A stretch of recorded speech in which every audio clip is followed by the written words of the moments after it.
everyone. This week we're looking at problem-based learning and social justice and some of the similarities, remarkable similarities, between the studies of both. So this is a chart that looks at some of the similarities between problem-based learning and learning about social justice issues. So starting with problem-based learning, as you know, problem-based learning is often social, facilitated through discussion. The group works on defining a problem and locating resources.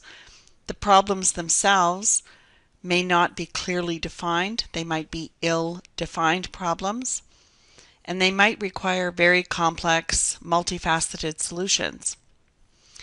It's very much the same with working for social justice. The learning about social justice issues is often helped through discussion. The problems are very difficult to define and pin down, and critical reflection is an important part of the process. And often, with social justice issues, there is not one right solution, but often multiple correct solutions. Messy. Both PBL and social justice learning deal with focus on complex real-world problems. And as students work through these issues to define the problems, students gain an openness, sensitivity to the issues, but they also gain skills in problem solving and becoming more independent problem solvers. So students become better problem solvers and team workers in the process of working on both PBL and social justice. And what's the role of the faculty? Well, the faculty are not the source of knowledge, but they support students, they support the inquiry process, and they help students wrestle with these very difficult ideas or constructs. They help students identify what it is they need to know or understand. But faculty can also help by giving students some variety and choice in the resources that they choose to use and in the assignments.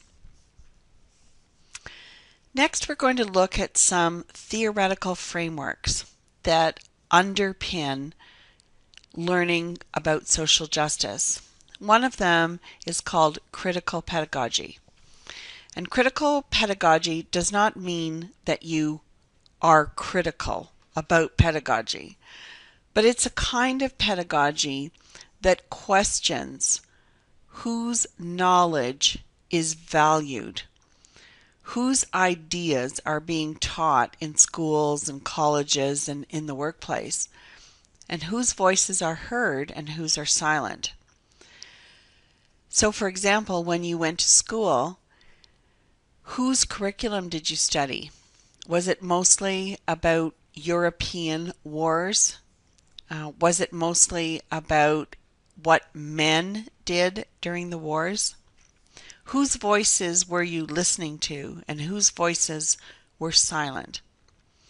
So students in a critical pedagogy framework are encouraged to be critical, to interrogate the source of the information, and also to look for the underlying messages.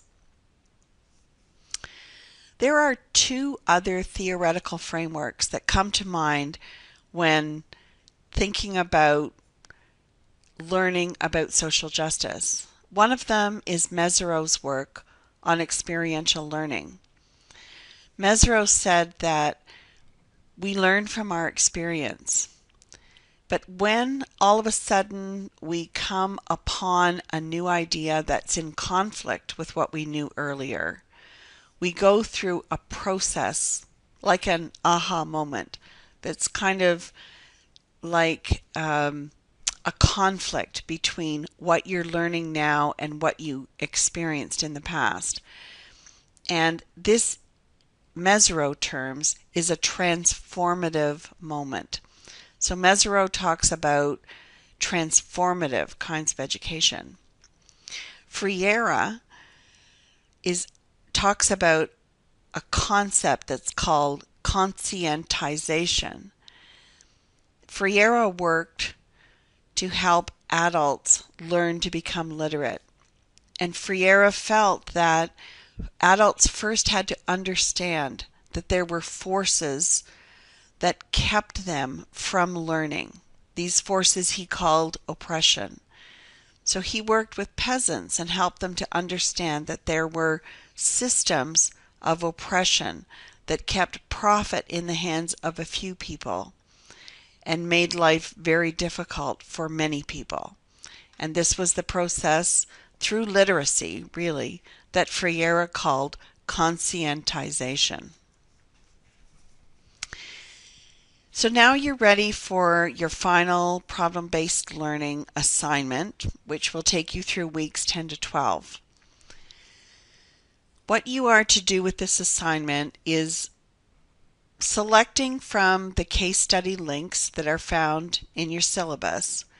Create your own case study or scenario of something that would be happening, an authentic case that would happen in a Canadian social justice system. So choose your own issue. Choose an authentic problem. So you might borrow from one of the case studies that you've seen or cobble together something from a couple of case studies. Create your problem. Describe the messy context. Identify resources or sources that would help to solve this social justice issue, and then present your group's approach to solving the problem. And finally, be prepared to self-assess your problem-based learning scenario and peer assess the final presentations of others in your class. Thanks.